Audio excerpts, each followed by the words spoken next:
오늘 우리 본문 열왕기상 18장 41절에서 46절의 말씀을 가지고서 비가 내리나이다 라는 말씀의 제목을 가지고서 하나님의 말씀을 증거하도록 하겠습니다. 지난 이명박 대통령 집권 때 4대강 사업이 그렇게 진행돼서 마무리된 걸로 알고 있습니다. 4대강 사업을 하는데 참 감론을박 또 여러 가지 논쟁이 사실은 많이 있었죠. 지금도 그 논쟁이 끊이지 않습니다. 강을 막아서 보를 막는 것이 잘하는 일이냐 못하는 일이냐. 한쪽에서는 그래도 4대강을 보를 막아서 물 부족 현상을 어느 정도 해소했다. 또 어느 단체에서는 환경이 어마어마하게 파괴가 됐다. 그런 서로 주장들이 지금 그렇게 아직도 끊이지 않는 모습을 우리가 보게 됩니다. 참 아이러니한 것은 이 사업을 4대강 사업을 주도하는 전 대통령은 지금 감옥에 가서 앉아 있고, 그렇죠? 참 세월이 너무나도 이 코로나 바이러스도 인해 가지고 어수선한데 이 나이가 70이 넘어서 80을 바라보는 분이 그렇게 감옥 생활을 한다는 것도 쉽지 않은 것 같습니다. 참 대통령이 되면은 감옥을 가야 된다는 그런 생각 때문인지 참 대통령이 되는 것도 그렇게 좋은 것만은 아니다. 저희들이 어릴 때 학교에서 장래 희망은 하고 이렇게 조사를 했어요. 그래서 어떤 아이들은 육군 대장, 어떤 사람은 경찰, 어떤 사람은 대통령, 그런 장래 희망이 나왔지만 요즘은 아이들이 장래 희망이 대통령이 된다는 아이들이 없대요. 왜? 대통령이 되면 무조건 이제 끝나면 감옥 가야 되니까. 그러니까 아이들이 대통령 되기보다는 우리 아빠는 사장님. 그래서 나는 직장을 안 다니고 놀고 먹어도 아버지 덕에 먹고 사는 그런 희망. 장래 희망은 내 희망이 아니라 우리 아버지 희망이 사장님이라는 거예요. 이 아이들 희망사항이 예전하고 참 다른 거죠. 세월이 많이 변했다 그러지만은 참 아이들이 이 순수한 아이들의 그 장래 희망마저도 이렇게 정치하는 사람들이나 이 세월로 인해서 이 삐뚤어진 그런 시각을 갖게 하는 그 자체가 우리 어른들에게 그렇게 원인이 있지 않는가, 책임이 있지 않는가 그런 생각을 해봅니다. 왜 제가 이 4대강 이 이야기를 하냐면 이미 우리나라도요 이 국제유엔기구에 의하면은 우리나라도 이제 이미 물 부족 현상 국가로 분류된 지가 상당히 오래됐습니다. 이게 이야기가 제가 강단에서 이야기를 한 지가 한 10년 전의 이야기예요. 제가 한 이야기지만은 물론 시대상으로 그렇게 이야기를 했다고 합니다만은 물 부족 현상이 벌써 10년 이전에 우리나라도 유엔 통계위에서 유엔 집계위에서 물 부족 국가로 그렇게 분류가 되는 거죠. 그래서 앞으로 우리가 물을 써도 참 물을 좀 아껴 써야 되겠다 그런 생각이 나와요. 지난주에는 우리 교회 수도세가 17,270원이나 나왔는데 이번 달은 14,000원 얼마가 나왔어요. 그만큼 3,000원을 좀 절약을 한 셈이죠. 적게 나오고 많이 나오고가 문제가 아니라 이만큼 물이라는 것이 참 중요하고 아껴 써야 된다라는 것은 우리가 몇 번을 강조해도 이것은 틀린 말이 아니다라는 생각을 참 가져보게 합니다. 물이 없다면 여러분은 어떻게 될까요? 상상도 할 수 없죠. 씻는 것은 고사하고 이 식수마저도 없다면 이 죽는 거죠. 사람은 물을 먹지 않으면 죽어요. 우리 몸의 70%가 이 수분으로 이루어졌다고 하잖아요. 그런데 우리가 물을 마시지 않으면 이건 우리 생명을 그냥 내려놓는 거나 마찬가지겠죠. 자, 하나님께서 이 북이스라엘 지역에, 그 지역에 3년 반 동안이나 비가 오지 않게 하셨다는 사실을 제가 말씀을 통해서 누누이 여러분들에게 말씀을 드렸죠. 제가 3년 반이라고 하니까 뭐 여러분들 숫자적인 개념에 의해서 뭐 3년 반? 그렇죠? 근데 우리가 한 달만 우리가 비가 안 와도 여러분 사람들은 막 아우성을 치고 세상 사람들은 뭐 기우제를 지낸다, 뭐 한다 별 소리들이 다 나오잖아요. 근데 여러분 3년 6개월 동안이나 비가 오지 않았다는 것은 이건 엄청난 그런 고통이 수반된다는 사실들을 우리가 보게 되죠. 근데 18장 1절에 보니까 하나님께서 이제까지 비가 내리지 않았던 그런 그 이스라엘 땅에 하나님께서 비를 내려주시겠다는 반가운 말씀을 하고 계시는 거죠. 이거보다도 더 좋은 일이 어디 있겠습니까? 이거보다도 더 굿 뉴스가 어디 있겠습니까? 3년 반 동안이나 온 지면에 너무 비가 내리지 않고 대지는 거북등처럼 막 갈라지고 모든 식물은 말라서 비틀어져서 죽고 들이 있는 짐승들은 물을 먹지 못해가지고 전부 다 죽어서 뼈만 남겨지고 사람들은 물을 먹지 구하지 못해서 여기저기서 죽어나가는 밤이죠. 왜 하나님께서 북이스라엘이라는 나라의 이 지역에 3년 반 동안이나 비를 막으셨는가 라는 것에 대해서 우리가 한번 깊이 생각해 봐야 돼요. 이 단지 우리가 숫자적인 개념으로 생각할 것이 아니라 왜 하나님께서 3년 반 동안이나 이 북이스라엘 지역의 그 지면에 비를 내리시지 않았던가. 마치 소돔과 고모라 성이 그 제약이 관용돼서 하나님께서 불비를 내리셔가지고 그 소돔과 고모라 성을 흔적도 없이 만들어 놓으신 것처럼 이 북이스라엘에도 이 제약이 간용되어 있었기 때문에 제약이 하늘을 찔렀기 때문에 결국은 엘리야 선지자라는 그런 하나님의 종을 통해서 3년 반 동안이나 비가 내리지 않았다는 겁니다. 그런데 오늘 본문을 보니까 이젠 비를 내려주시겠다는 거예요. 그동안 그쳤던 그 비를 내려주시겠다는 겁니다. 얼마나 많은 사람들이 이 비를 기대했겠어요? 얼마나 많은 사람들이 3년 반 동안이나 비가 내리지 않는다고 하늘을 원망했겠어요? 곧 하늘을 원망한다는 것은 누구를 원망하는 거예요? 하나님을 원망하는 거예요. 여러분 하나님 원망해 본 적 있어요? 원망해 본 적 있죠? 괜찮아. 여기서 이 말씀하시는 건 괜찮아. 제가 이해할게요. 사람이라면 한 번쯤은 하나님을 다 원망했을 거예요. 여러분들이 아닌 척해도 하나님을 원망한 적이 있을 겁니다. 저도 있는 것 같아요. 생각에. 무엇을 원망했는지 모르지만 저도 하나님 앞에 원망한 적이 있는 것 같아요. 그런데 3년 반 동안 이렇게 비를 내리지 않았는데 하나님 앞에 원망하지 않은 그런 백성들이 어디 있겠습니까? 심지어는 욥의 아내도 욥을 보고서 자기 남편을 보고 당신 말이야 하나님을 욕하고 죽으라 라고 하고 욥의 부인이 떠나버렸잖아요.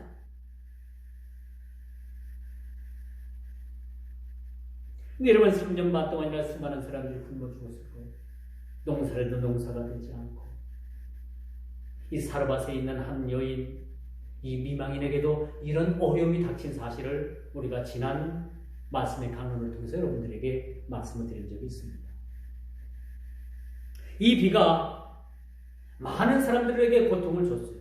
그런데 이제 비를 내려주시겠다고 하니까 그 지금까지 참고 견디고 고통 가운데 있었던 사람들이 얼마나 많은 사람들이 이 비를 기대했겠습니까? 많은 사람들이 비를 기대하게 됩니다. 야, 이젠 살았다. 이젠 살았다. 안도의 한숨을 많은 사람들이 내쉬었을 겁니다. 오늘 41절에 보니까 오늘 본문의 말씀 41절 여러분만 보십시오. 큰 비 소리가 있나이다. 근데 실정은 햇빛이 그냥 쨍쨍 내리치고 아직도 뭐 비 올 기미가 하나도 없어요. 하늘에 구름이 있어야지 무슨 비가 내리든지 말든지 하죠. 뭐 마른 하늘에 뭐 날벼락이라고 벼락이라고 이렇게 41절에 기록이 되어 있습니다만은 실질적으로 모든 환경이나 모든 조건이나 모든 기후는 비를 내릴 징조를 가지고 있지 않았다는 거예요. 근데 41절은 큰 빗소리가 있겠다라고 그렇게 하나님의 사람, 하나님의 선지자 엘리야는 그렇게 말씀을 통해서 선포하고 있죠. 왜 이런 말씀을 할 수 있을까요? 분명 18절 1절에 하나님께서 이제 비를 내리시겠다고 하는 그 하나님의 말씀을 의지해서 그 말씀을 믿는 믿음을 가지고 이 하나님의 종인 엘리야가 41절에 비가 내리겠다라는 그런 말씀을 선포해주고 있습니다. 실상은 한낮 대낮에 햇빛이 쨍쨍 내리치고 구름 한 점 없고 상황은 비가 내리지 않는 그런 상황과 똑같은 상황인데 어찌 이런 말씀을 엘리야가 그렇게 말씀을 통해서 선포할 수 있을까? 오늘 아합에게 큰 비가 있을 것을 그 소식을 하나님의 사람은 그렇게 전하고 있습니다. 아직 하늘은 비가 올 기미가 전혀 보이지 않는데 말입니다. 이처럼 믿음의 사람들은 눈에 보이는 것, 손에 잡히는 것, 귀에 들리는 것 외에 그런 육감적으로 보고 느끼고 냄새 맡고 손에 잡히고 이런 것만이 전부가 아니라는 사실들을 우리가 깨달아 알아요. 우리는 눈에 보이는 것만 보고서 이 가시적인 것만 보고서 판단을 하고 이것이 마냥 전부이냐 우리가 생각을 할 수 있잖아요. 그렇죠? 근데 우리 예수 믿는 사람들은, 우리 믿음의 신앙인들은 우리가 눈에 보이는 것, 손에 잡히는 것, 이런 것 등등, 또 귀에 들리는 것, 이런 것 외에도 얼마든지 하나님의 섭리하심, 하나님의 일들을 우리가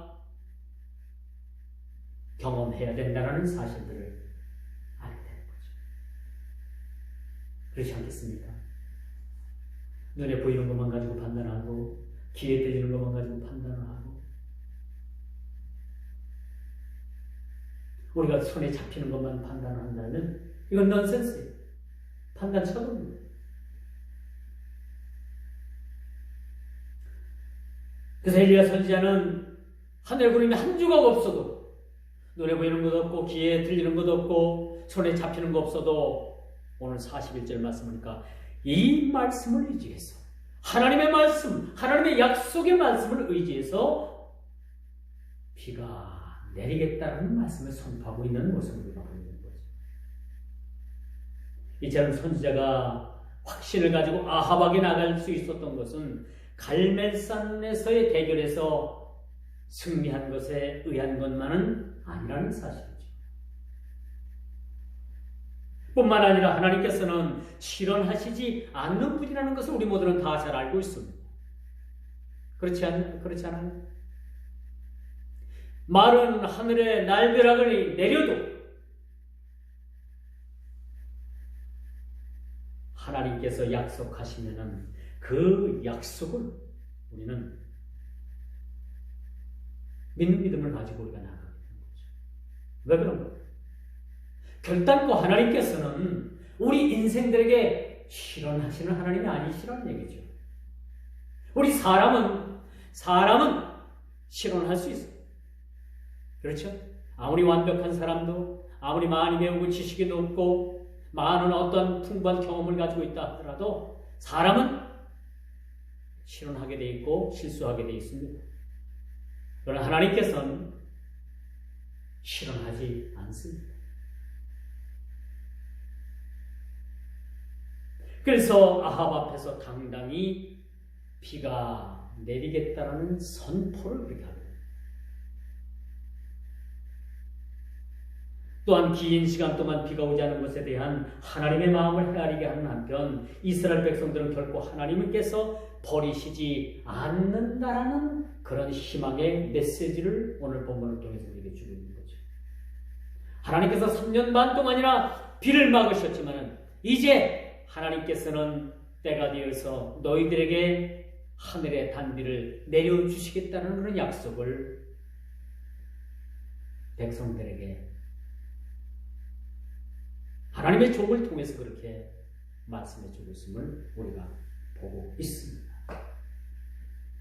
예레미야 33장 6절에 보니까 그런 말씀이 나와요. 그러나 내가 이 성을 치료하며 고쳐낫게 하고 평강과 성실함의 풍성함을 그들에게 나타낼 것이라. 이 성을 치료하겠다고 했어요. 하나님께서 이 북이스라엘에게 그동안에 비를 그치게 했고 그 비를 내려주시겠다고 하는 것은 이제는 그들을 다시 치료하시겠다는 거죠.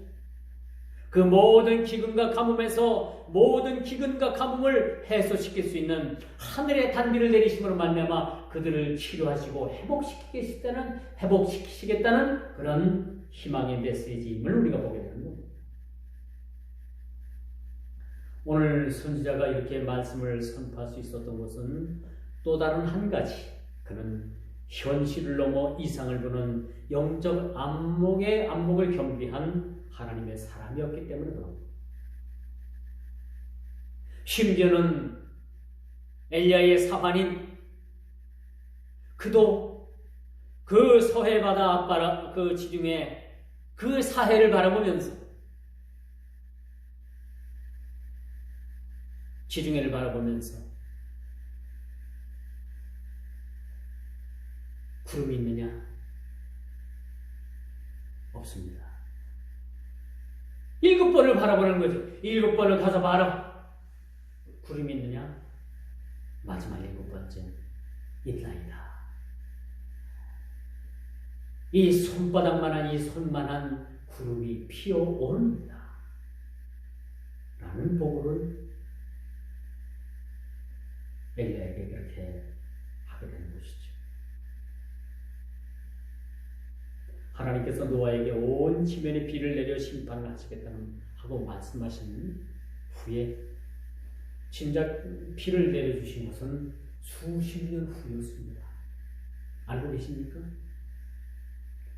야, 세상이 너무나 제약으로 감염되어 있으니까 너희는 너희 아들들과 너희 자녀들을 막아가지고 이젠 방주를 짓고 너희들이 그 방주 안에 들어가. 곧 내가 온 지면에 비를 내려서 온 지면을 내가 심판하겠다. 그렇게 하나님께서 말씀하신 후에 바로 그 일이 시행된 게 아니에요. 수많은 세월이 흘렀어요. 그동안에 노아는 방주를 지었죠. 그리고 하나님의 약속은 이루어졌습니다. 저는 이걸 보면서 성경을 읽으면서 그런 생각을 해요. 아, 성경에는 이런 기다림의 미학이 숨어있구나. 기다림의 미학, 인내, 오래 참음. 이게 다 성령의 열매에서 나타나는 그런 열매들이 아닙니까? 하나님께서 무슨 말씀을 하시고 바로 즉각적으로 시행을 하시면 얼마나 좋아요. 그런데 하나님은 말씀하셨지만은 하나님의 때가 되어서 모든 일들을 실행하시는 분이죠. 그리고 우리는 그때까지 기다리며 인내하며, 그렇죠? 이 기다림 속에서 이 기다림의 미학을 찾게 됩니다.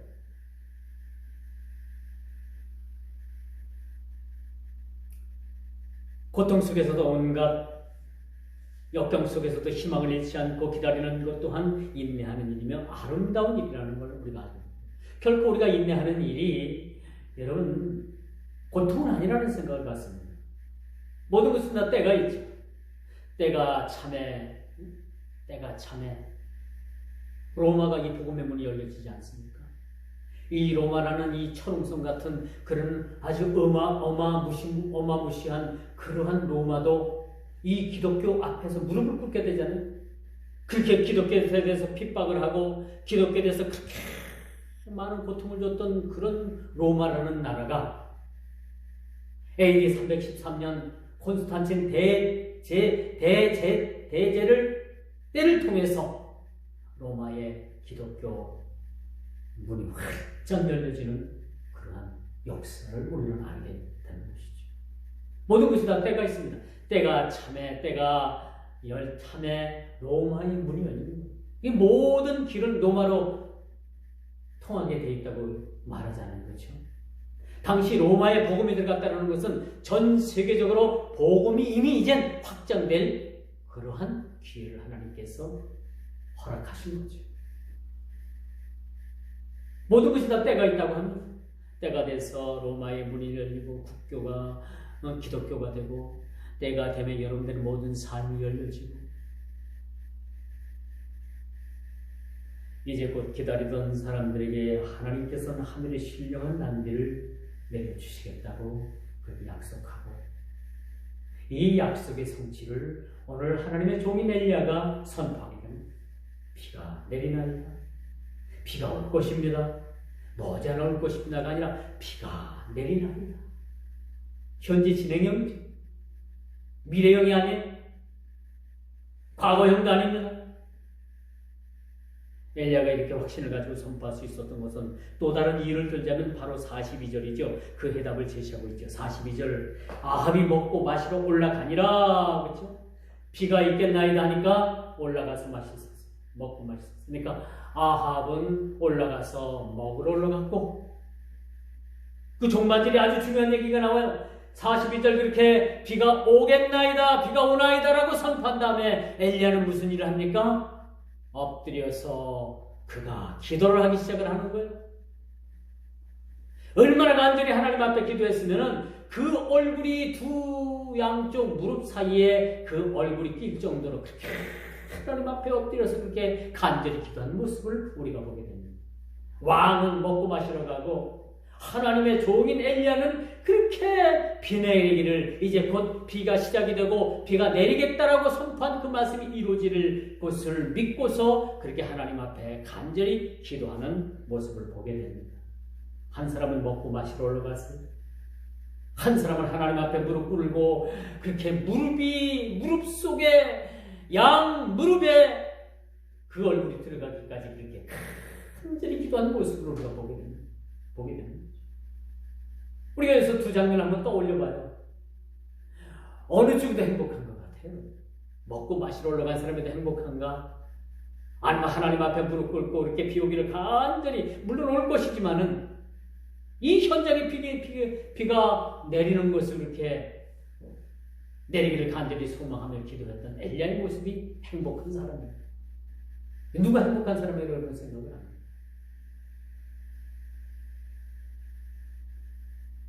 여러분 무릎을 꿇고서 여러분 그 양 무릎에다 여러분 얼굴을 한번 넣어 보십시오. 할 수 있어요? 이렇게 한번 기도 한번 해보세요.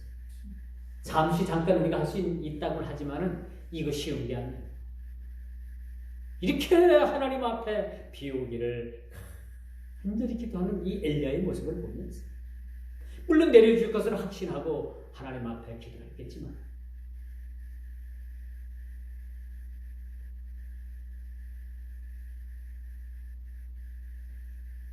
얼마나 몸부림치면서 기도했으면 얼굴이 무릎 사이로 들어갑니까?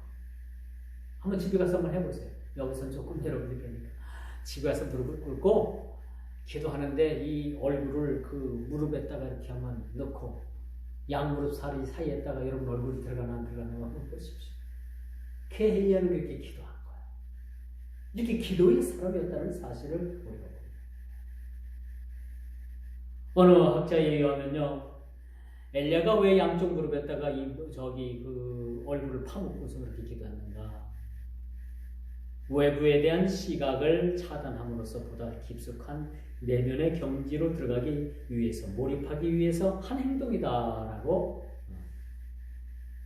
바허라는 그런 성경학자는 그렇게 이야기를 했어요. 어쨌거나 이런 모습이 되기까지 하나님 앞에 기도했다는 것은 그가 기도해서 하늘에 불도 내렸던 사람 아닙니까? 교만하지 않고 자만하지 않고 모든 일을 순서대로 기도한 기도의 사람임을 우리에게, 이런 모습을 우리에게 교훈으로 보여줍니다. 물론 하나님께서 하실 일이지만은 이렇게 우리가 하나님 앞에 비 오기를 간절히 기도하는 엘리야의 모습을 보면서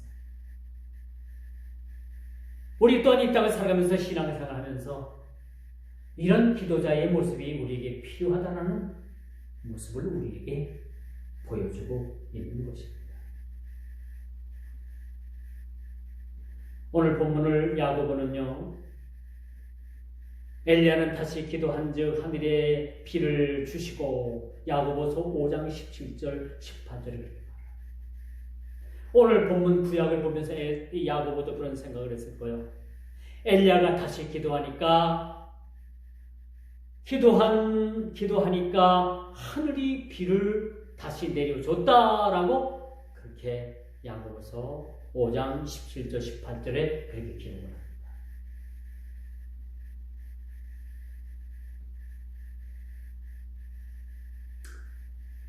사실 하나님께서는 그 18장 1절에 비를 주시겠다고 약속을 하신 거예요. 물론 엘리야가 기도하지 않아도 여러분 비는 옵니다. 하나님의 약속이기 때문에. 그렇죠?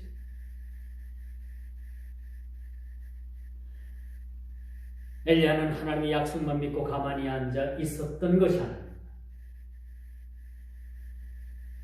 우리 마찬가지예요. 신앙생활하면서 하나님께서 다 해주시겠지 그냥 가만히 앉아만 있으면 이건 우리의 온전한 믿음의 신앙생활이 아니죠. 하나님의 약속을 붙잡고 우리가 하나님 앞에 기도하고 그 약속의 성취를 위해서 우리가 열심을 가지고 우리도 기도해야 된다는 얘기죠. 기도를 해서 이루어지는 것은 그런 내용은 아니에요. 물론 하나님께서 사실 해주시는 일이지만은 오늘 엘리야가 우리에게 보여주는 이 모습을 통해서 그의 겸손함, 그 기도를 통해서 그 엘리야가 비가 오리라라고 그렇게 선포했을 때 주위에 많은 사람들이 뭐라고 얘기를 했겠어요? 아이고 웃기네. 3년 반 동안은 비가 오지 않았는데 지금 하늘은 멀쩡한데 하늘에 무슨 조각구 구름이라도 조금이라도 떠 있으면 당신만은 좀 믿어줄 텐데 지금 하늘은 햇볕만 쨍쨍 내리쬐고 구름 한 조각 없는데 무슨 비가 온다. 주위 많은 사람들이 많은 그 부정적인 사람들이 그냥 엘리야를 향해서 그렇게 말할 수도 있을 거 아닙니까? 그러니까 엘리야는 그 외부의 말들을 차단하기 위해서 그냥 그 길을 양무릎 사이에까지 그냥 쳐박고 하나님의 말씀 외에는 듣지 않겠다라는 그런 단언적인 모습의 태도를 우리가 보게 되는 거죠. 우리 믿음의 신앙인도 마찬가지입니다. 우리가 하나님의 말씀을 들을 것인가, 사람의 말을 들을 것인가. 우리가 여러분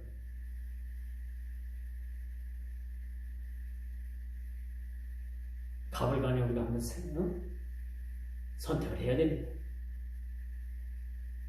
이리지만 여러분이 신앙에 성공할 수 있습니다. 우리가 신앙의 성공자가 되려면 하나님의 말씀을 들을 것인가 사람의 말을 들을 것인가라는 것을 판단해서 어떤 말을 듣든지 어느 한쪽 말을 들어야 되는 거죠. 하나님 말씀을 듣고 사람 말을 들으면 여러분 헷갈립니다. 그렇죠? 아예 사람의 말을 듣든가 아예 하나님 말씀만 듣든가 둘 중에 하나를 해야 되겠죠. 양해간의 택일을 해야 되겠죠. 여러분.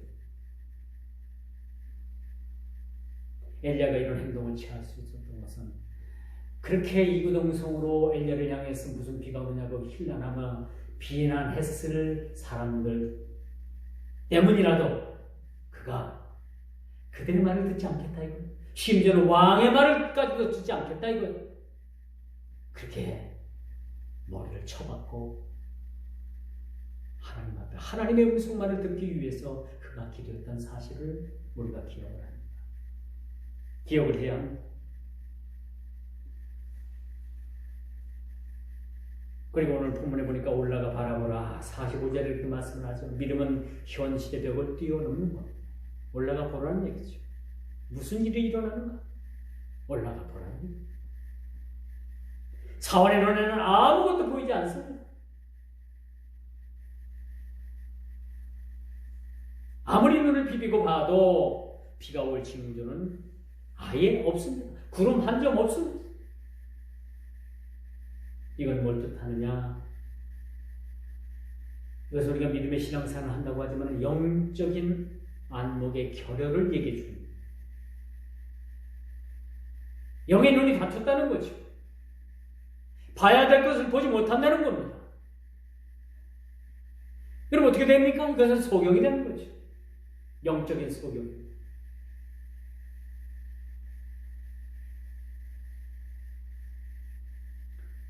여기서 사환에게 7번씩이나 확인해보라고 합니다.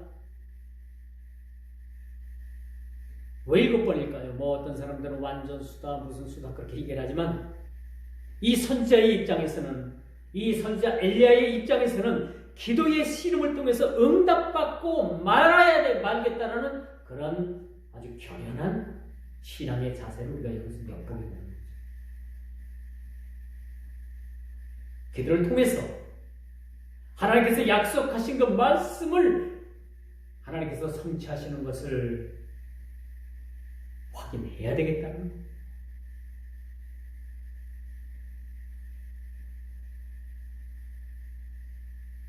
또한 하나님께서 끝내는 응답하리라라는 완전한 신뢰의 표시기도 한 거죠.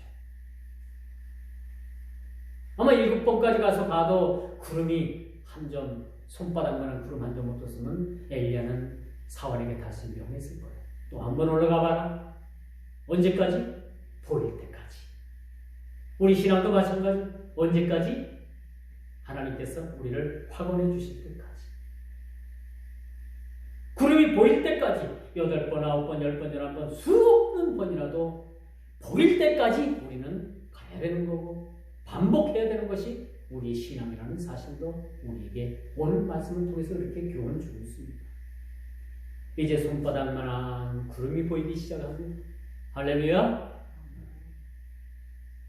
7번 올라갔는데 그때는 가서 큰 뭉게구름도 아니고 먹구름도 아니고 소나기 구름도 아니고 그냥 손바닥만한 구름이 그 지중해 바다로부터 이렇게 피어오는 거예요.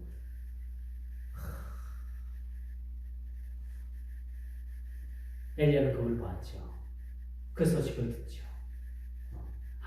이게 하나님께서 이 손바닥만한 이 구름을 통해서 하나님께서는 이 가뭄으로도 찌들었던 이 3년 6개월 동안이나 그렇게 고갈되고 그렇게 가뭄이 심했던 그 지역에 완전 하늘의 소낙비를 내려주실 것을 믿었던 거예요.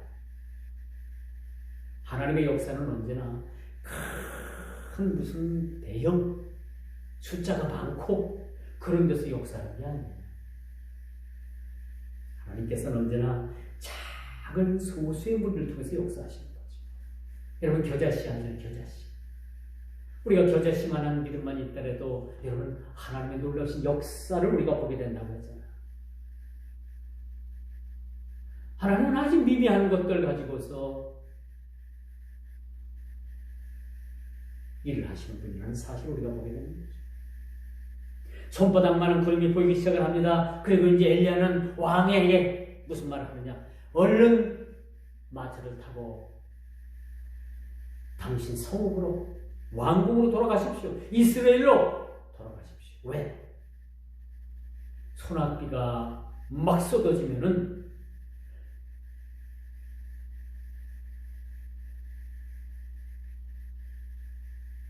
엄청난 양의 피가 기손강을 범람하기 때문에 그 강에 물이 넘치면은 왕이 왕궁으로 돌아갈 수가 없는 상황입니다. 작은 손바닥만한 구름을 보고 이제는 엘리야가 왕에게 그렇게 말을 합니다. 거짓말 같죠? 어떻게 작은 손바닥만한 그 구름을 가지고서 왕에게 이제 이렇게 얘기를 하는 거예요? 얼른 왕궁으로 돌아가야 됩니다. 얼른 갈멜산에서 내려가서 얼른 저 기손강을 건너서 빨리 왕궁으로 돌아가야 됩니다. 이게 우리 믿음입니다. 작은 손바닥만한 그 구름을 가지고서 기손강이 넘치도록 그렇게 하나님께서 하늘의 소낙비를 내려주실 것을 믿는 그 믿음. 그래서 마차를 타고 얼른 가라는 거예요. 못 건너갈까봐. 이게 우리 믿음입니다. 우리가 말씀을 통해서 이 부분까지도 우리가 살펴봐야 되는 거예요. 아주 작고 미미한 것에서부터 하나님의 놀라운 역사가 일어나게 되는 거죠. 그렇죠? 그래서 우리가 이 작은 것 하나에도 우리가 아주 소중히 여길 수 있는 마음을 가져요. 작은 것.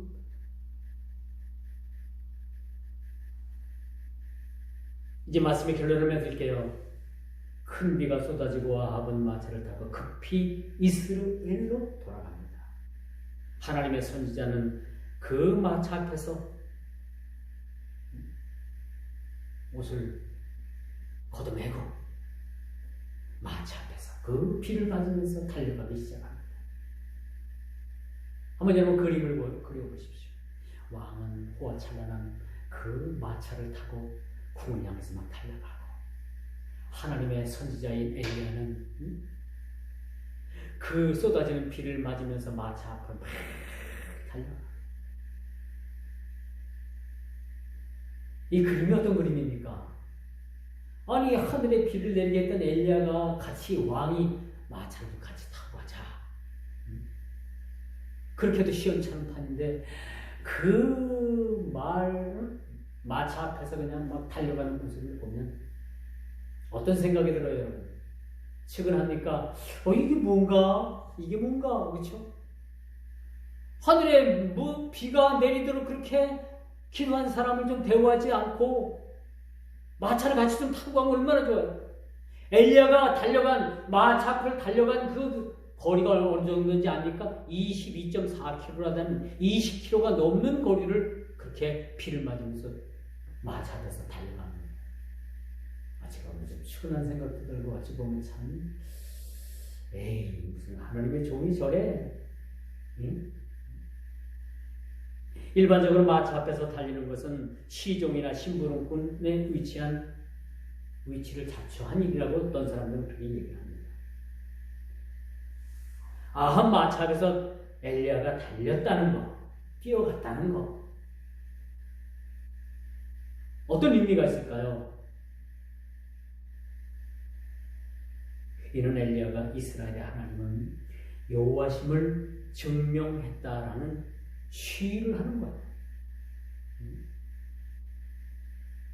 엘리야가 마차를 탈 수 있는 그러한 마음이 어떤 상황에서 있을 수 있겠어요? 이 비가 내리는 걸 보고 진짜 아합이, 야, 엘리야, 당신이 섬기는 하나님이 진짜야. 이젠 온 우리 이스라엘 백성들이 다 예수는 하나님을 믿겠어. 나와 같이 이 마차를 타고 궁으로 들어가자. 그래서 엘리야가 탔을 거예요. 그런데 그 마차를 타고서 가는 중에도 아합은 하나님이라는 그 존재, 여호와는 하나님이라는 그 존재를 인정하지 않는 겁니다. 그럼 하나님의 종인 엘리야가 그 마차를 같이 타고 갈 수 있겠어요? 없죠.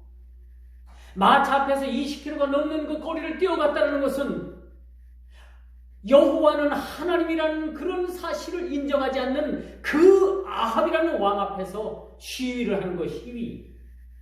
응? 시위.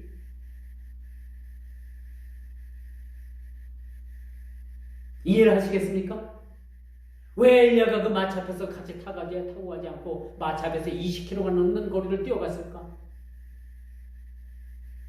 여호와는 하나님이시라는 사실을 아합이 아직도 인정하지 않고 있기 때문입니다. 그렇기 때문에 하나님의 종인 엘리야가 그 왕 앞에서 시위를 하는 겁니다. 시위. 이런 내용인 거예요, 사실은 이것이. 여러분 같으면 그렇게 할 수가 있겠습니까? 해야 됩니다. 우리가 그런 처지에 놓여 있다 하더라도 더 처지에 놓여 있어야 된다면 우리도 마찬가지로 엘리야처럼 이런 시위를 해야 되겠죠.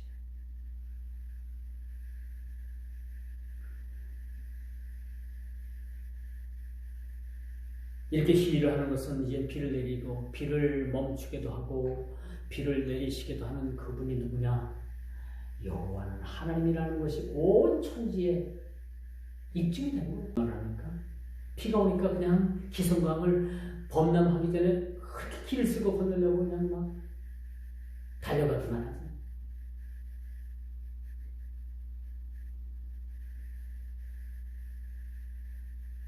엘리야가 여기서 그 왕의 마차 앞에서 달려갔다라고 하는 것은 하나님의 하나님 되심을 증거한 것뿐만 아니라 선지자의 모습을, 이러한 겸손의 선지자의 모습을 보여주면서 온 지면에 하나님께서는 비를 내리시게도 하는 하나님이시고 비를 멈추게도 하시는 하나님이시라는 사실들을 그가 왕 앞에서 증명해보고 보여주고 있는 사실을 우리가 보게 됩니다.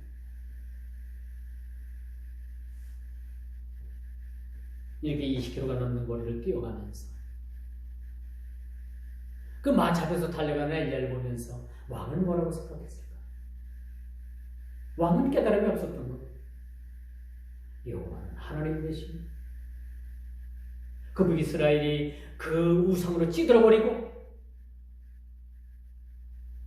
그렇게 범죄한 사실조차도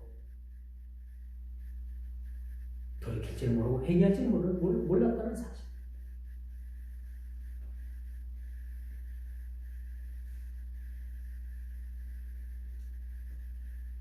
오늘 본문을 통해서 우리가 기억을 해야 합니다. 여호와는 하나님이시라는 사실. 비를 멈추게도 하시고 내리게도 하시는 그 하나님.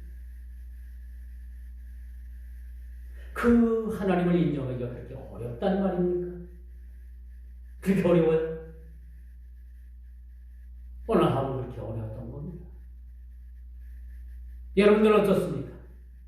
여호와는 하나님 되심이 그 인정하는 것이 그렇게 어렵습니까? 그래서 증명하면서 사는 것이 그렇게 어렵습니까? 어려울 때도 있겠죠. 그러나 분명한 것은 이렇게 인정하고 또 우리가 입증하고 하나님 되심은 우리 모두가 다 만방이 아니고 우리 일평생을 여호와는 하나님 되심을 우리가 믿고 나아가는 그런 믿음의 백성들이 다 되기를 주님으로 축원하면서 말씀을 맺도록 하겠습니다. 기도합니다.